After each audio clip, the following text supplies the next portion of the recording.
Welcome back to my channel A plus education. मैं हूं तौकीर और आज जो टॉपिक हम देखने जा रहे हैं वो है सॉलिड हेमिस्फीयर। आपको याद होगा कि प्रीवियस केस में हमने क्या देखा है, एक हॉलो हेमिस्फीयर का केस देखा है जिसका centre of mass along Y axis r/2 के डिस्टेंस पे फाइंड आउट हमने किया था। अब वो हॉलो स्फेरिकल बॉडी थी जिसमें हमने देखा कि उसका जो इनर पार्ट होता है ऐसे स्फीयर का वो टोटली एम्प्टी होता है, अंदर उसके कुछ भी नहीं होता है। लाइक फुटबॉल की एग्जांपल मैंने आपको बताया था कि उसको हाफ करने के बाद में अगर आप देखते हो तो अंदर से पूरा खाली होता है, यानी कि उसका जो मास होता है उसके सरफेस एरिया पर डिस्ट्रीब्यूटेड होता है।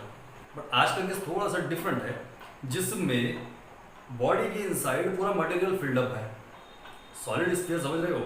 सॉलिड स्फीयर एक ऐसी स्फेरिकल बॉडी होती है जिसके ऊपर तो मास है ही, उसके अंदर भी पूरा मास डिस्ट्रीब्यूटेड है।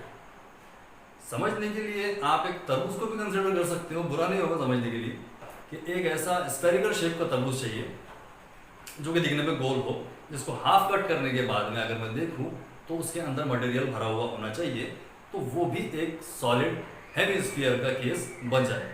तो ऐसी किसी बॉडी का सेंटर ऑफ मास हमको आज पता करना है जो कि प्रीवियस केस के सिमिलर ही होगा, यानी कि इसके सेंटर ऑफ मास की लोकेशन भी वाई एक्सिस के अलोंग ही मिलने वाली है। तो चलिए देखते हैं। एक सॉलिड हेमिस्फीयर गिवन है जिसका रेडियस r है और जिसका मास कैपिटल M गिवन है। लाइक प्रीवियस केसेस वही सब करना है कि कोऑर्डिनेट एक्सिस को सिलेक्ट करना है, उसके बाद इसकी डेंसिटी पता करना है।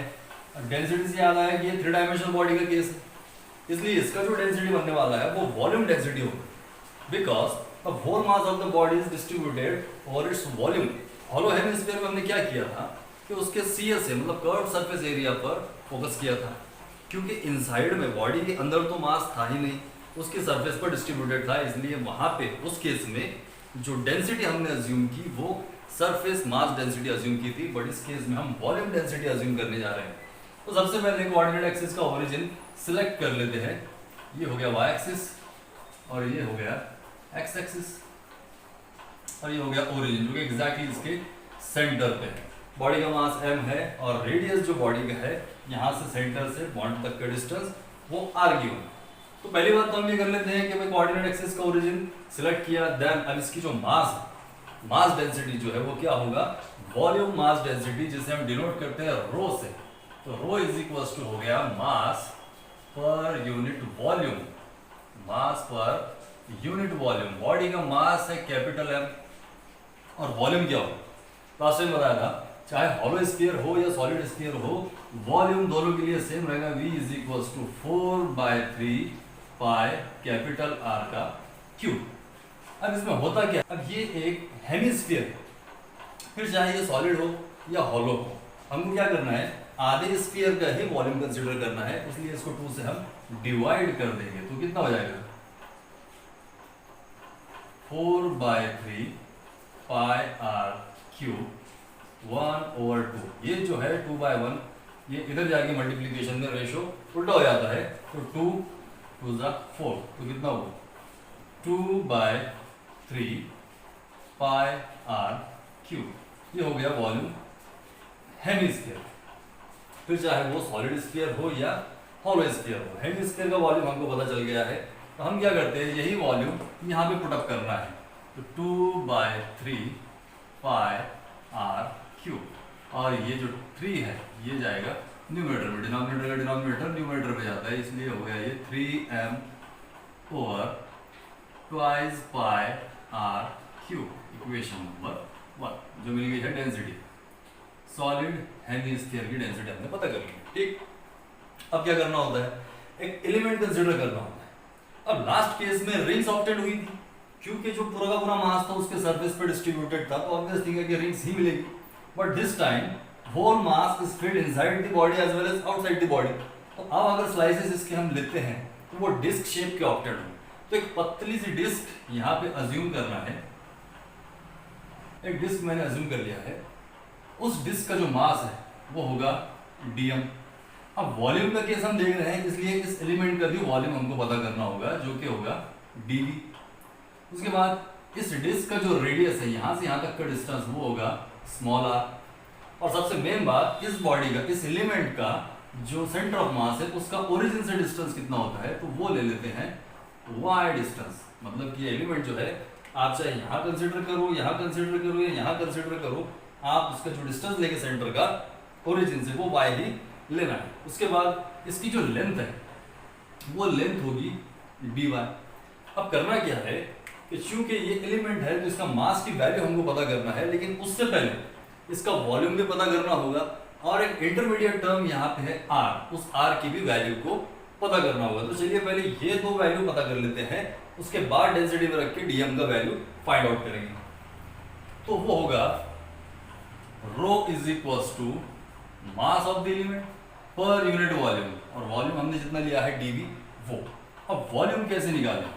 तो वॉल्यूम के लिए मैं पहले भी आपको फार्मूला बता चुका हूं, वॉल्यूम इज इक्वल्स टू होता है एरिया इनटू इट्स लेंथ। यहां पर देखिए डिस्क कैसी है, डिस्क एक सर्कुलर ऑब्जेक्ट है, तो सर्कल का जो एरिया होगा वो कितना होगा pi r square into its length. Length कितनी कंसीडर किया हमने डी वाई, तो ये हो गया डी वाई, मतलब कि छोटे से एलिमेंट का वॉल्यूम हमको डीवी यहाँ पे मिल चुका है।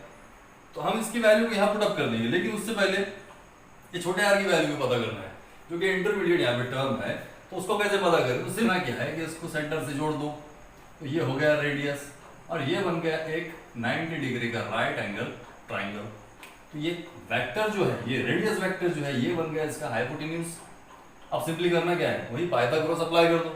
अगर पाइथागोरस अप्लाई करते हैं तो हाइपोटेन्यूज का square R square is equal to होगा ये साइड का स्क्वायर प्लस ये साइड का square, R square plus Y square. हमको वैल्यू किसका चाहिए? आर स्क्वायर का। तो R square is equal to हो जाएगा R square capital R square, और ये प्लस की टर्म इक्वालिटी की इस साइड जाएगी तो हो जाएगी माइनस वाई स्क्वायर, मतलब कि आर स्क्वायर का वैल्यू हमने फाइंड आउट कर लिया है। अब सीधे सीधे करना क्या है कि इस डीवी और आर स्क्वायर को यहाँ पे रख देना। तो density rho is equal to हो गया डीएम अपॉन डीवी।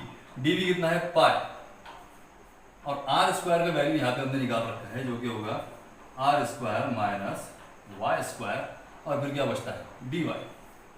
ठीक ना, डीएम कितना हो, डीएम का वैल्यू निकालना, तो डीएम इज इक्वल टू ये वाली टर्म जाएगी इसके मल्टीप्लीकेशन में, हो जाएगा rho into pi r square minus Y square d y. ये मिल गया है डीएम का value.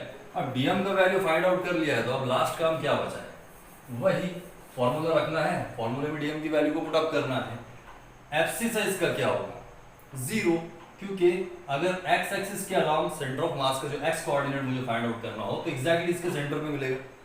But what about Y coordinate of centre of mass, तो इसके लिए हमको वाई एक्सिस के अलाउंग ही फाइंड आउट करना होता है, तो एक्स सॉल्व करने की जरूरत नहीं है। तो वाई सेंटर ऑफ मास कितना होता है, y centre of mass is equal to होगा 1 over total mass integration y into dm. Simply 1 over M y into dm का वैल्यू कितना है जो निकाल रखा है यहाँ पे, rho pi rho into pi into are square minus Y square into D y. अब देखिए यहाँ पे लिमिट क्या होने वाली है। प्रीवियस केस में हमने देखा, हमने रिंग्स अज्यूम की थी और यहाँ से यहाँ तक, मतलब कि इतना पूरा जो इसका कर्व्ड सरफेस है, कर्व्ड सरफेस और यहाँ की थिकनेस, ऐसे रिंग्स को हम ऐसे अज्यूम करते गए थे, मतलब कि 0 to 90, तो हमारी लिमिट बनेगी 0 to पाई बाई 2। बट यहाँ पे क्या होगा कि डिस्क हम अज्यूम करते हुए जा रहे हैं, तो सीधे सीधे 0 से स्टार्ट करेंगे, यानी कि पहली जो एलिमेंटल डिस्क मिलेगी वो 0 पे मिलेगी, और इसी तरह से लाइकवाइज ऊपर जाएगा तो इक्वल टू इट्स रेडियस। यहाँ से यहाँ तक का डिस्टेंस अगर रेडियस है तो यहाँ से यहाँ तक का डिस्टेंस भी कितना होगा रेडियस, मतलब लिमिट जो बनेगी वो 0 to कैपिटल आर होगी। तो लिमिट ले लेते हैं यहाँ पे 0 to कैपिटल आर। अब देखिए होता क्या है कि सिंपली हमको जो कांस्टेंट टर्म्स है उनको बाहर निकाल लो और डेंसिटी की वैल्यू को पुट अप कर दो। तो 1 ओवर एम तो पहले से यहाँ पे डिनोमिनेटर में है, न्यूमरेटर में क्या आने वाला है, रो आ गया पाई आ गया, rho into pi integration 0 to r, जो बच गया वो लिख दो y into are square minus Y square d y. Put the value of rho, rho का वैल्यू कितना होगा, रो हमने कितना फाइंड आउट किया है 3m upon 2 pi R cube, 3m upon 2 pi R cube. ठीक, ये तो रो का वैल्यू हो गया, into pi over m integration 0 to r y into are square minus y का क्यूब मल्टीप्लाइड बाय dy। देखिए मैंने यहाँ पे y से मैंने इसको मल्टीप्लाई कर दिया, देन y से इसको मल्टीप्लाई कर दिया, तो ये होगा y square sorry R square y और y square into y cube. ठीक, अब यहाँ पे क्या कैंसिल होता है, यहाँ से mm गया, पाई और पाई गया, तो बच गया न्यूमरेटर में 3 upon 2r cube 2r cube. अब इधर इंटीग्रेट अगर मैं करता हूँ तो क्या होगा कि y इंटू डी वाई होगा वाई स्क्वायर बाई 2 और आर स्क्वायर बाई कॉन्स्टेंट। तो अगर मैं यहाँ ले लूँ आर स्क्वायर और y इंटू डी वाई कितना होगा Y square by 2 minus then y cube into D Y कितना होगा y to the power 4 by 4 और लिमिट है मेरी 0 to r। Then 3 by twice r cube. अब देखिए हमको क्या करना है, पहले अपर लिमिट पुट अप करना है वेरिएबल की जगह, then lower limit put up करना है। लोअर लिमिट में 0 है इसलिए यहाँ पे 0 का तो कोई मीनिंग नहीं बनने वाला, तो हम सिंपली कैपिटल आर को y की जगह पे पुट अप करेंगे। तो कैपिटल आर को y की जगह रखेंगे क्योंकि y हमारा वेरिएबल है यहाँ।